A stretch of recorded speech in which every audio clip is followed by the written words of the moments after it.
and that I thank God for you, and that I thank God for your patience and your faith and your courage, which have always been there. I would have never taken the first step in this direction apart from the courage and the faith of my life. When my application was being processed to go to Bob Jones University, we learned during that time that Sandy was expected. We didn't know who it was. Turned out that Elizabeth was on the way. And my feeling was, well, God has shown me His will. I'm not going to college. We're to stay here in La Crosse, Wisconsin. I had a job as a silk screener. I enjoyed the work. I think I could have been content in it for quite some time. But it was Sandy who said to me, Jeff, if the Lord's calling you to go to college at Bob Jones, we've got to go. She had incredible courage and incredible faith to make that kind of a statement under those circumstances. And I'm so thankful for that. And so we came here. We've undergone a healing process. In the course of the years here, some unusual circumstances took place, and I'm so happy to see people here from Design Printing tonight, where I've labored for nearly 8 years. A little while ago, Design Printing made some investment in some real high-tech equipment, and the structure of everything was changed, and they went to a 3-shift system.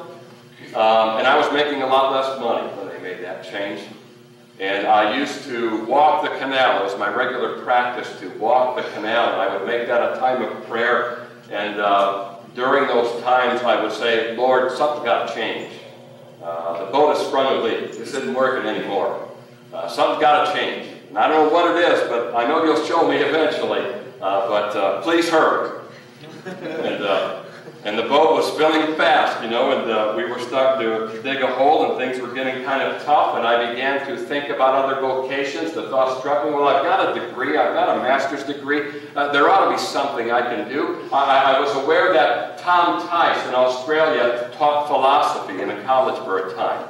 So I'm thinking, well, maybe I could get a job in a community college. Maybe I could teach speech or English or something of that nature. Those were the thoughts going through my head. And at that time, a conviction came upon my heart that was very strong that I didn't really know how to respond to at the time. And the conviction, it couldn't have been any plainer had it been an audible voice, though it wasn't an audible voice. But it was as if the Lord was saying to me, Jeff, you're thinking about changes, you're thinking about a change in vocation, and you're thinking in terms of everything except what I called you to and what I trained you for. And I almost threw up my hands and said, well, Lord, how do I respond to that? Am I supposed to look for a job in the ministry? I've never approached it that way. I don't think I could approach it that way.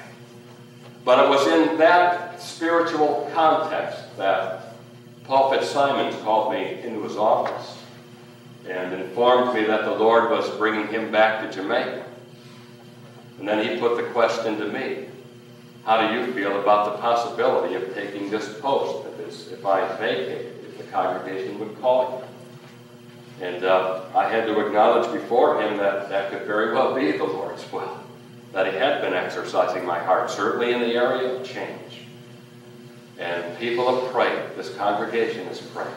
And I've prayed. And I have to confess that this is the Lord's doing. I couldn't have blamed this congregation for saying, well, Jeff's been here so long, he's been stale. Let's bring in a fresh voice. But the Lord, as you folks have testified, has moved upon your hearts. And He's moved upon mine. And He's brought this about. And I'm thankful for it. And I'm humbled by it. And I'm very, very encouraged by what I see in this church. In the month now, I think it's been that I've occupied this post, I have been amazed at the commitment that I see.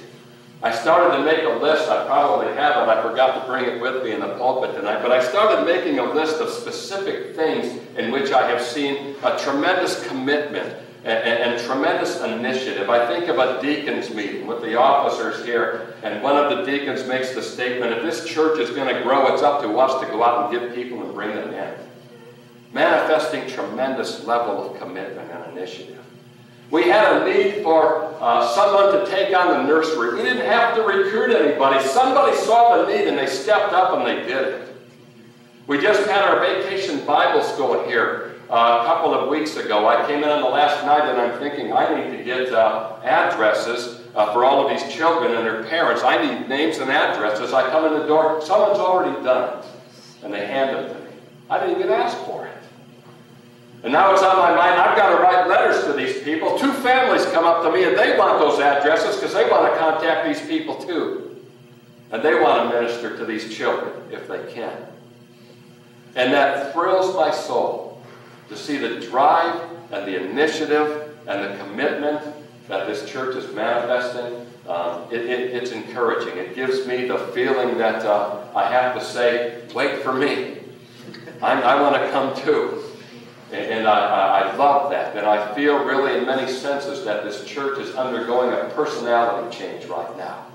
And I recognize the necessity for a lot of things that this church has been through. But I think over time we've become, maybe necessarily so for a time, something of a passive church. And I see people starting to break out of that now. Not to say that nobody was ever active before, but looking at the church as a whole, I don't think that characterized this church. But I think it's beginning to characterize us now. And I'm thrilled by that. If I could leave you with just one more text from Ephesians chapter 4. And this is, I think, a fitting text because this describes to us something of the process that was preached to us tonight of how Christ builds his church. If you would look at it with me, Ephesians chapter 4. Let me read 3 verses. I'll begin in verse 14. That we henceforth be no more children, tossed to and fro and carried about with every wind of doctrine by the sleight of men and cunning craftiness, whereby they lie in wait to deceive. But here's the process now. Here's the building process.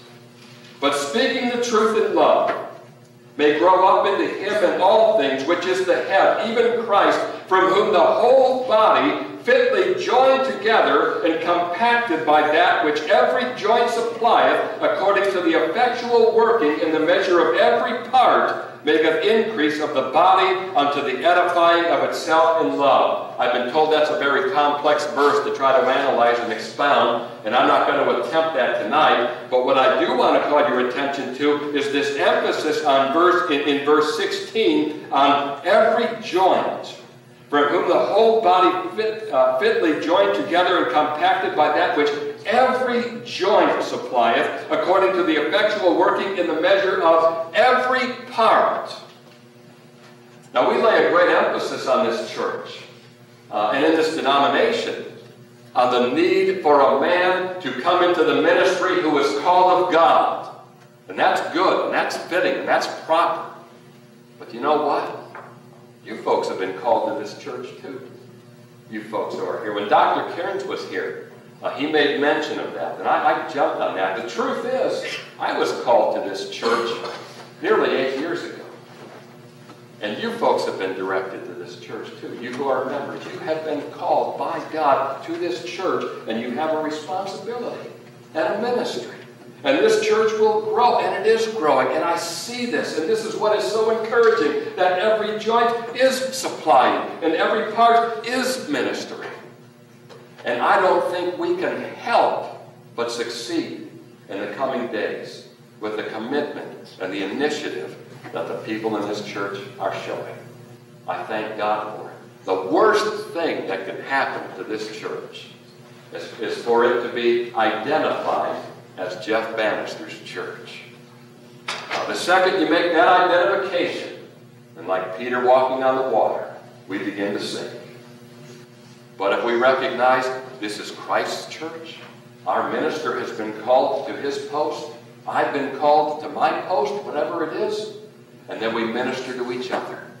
And the bonds between us are strengthened, and our bond to Christ is strengthened, and our faith in him is increased. And I say we can't help but go forward. So I'm encouraged. I'm encouraged by what I see. And I'm humbled, and I thank you, and I covet your prayers now more than at any other time.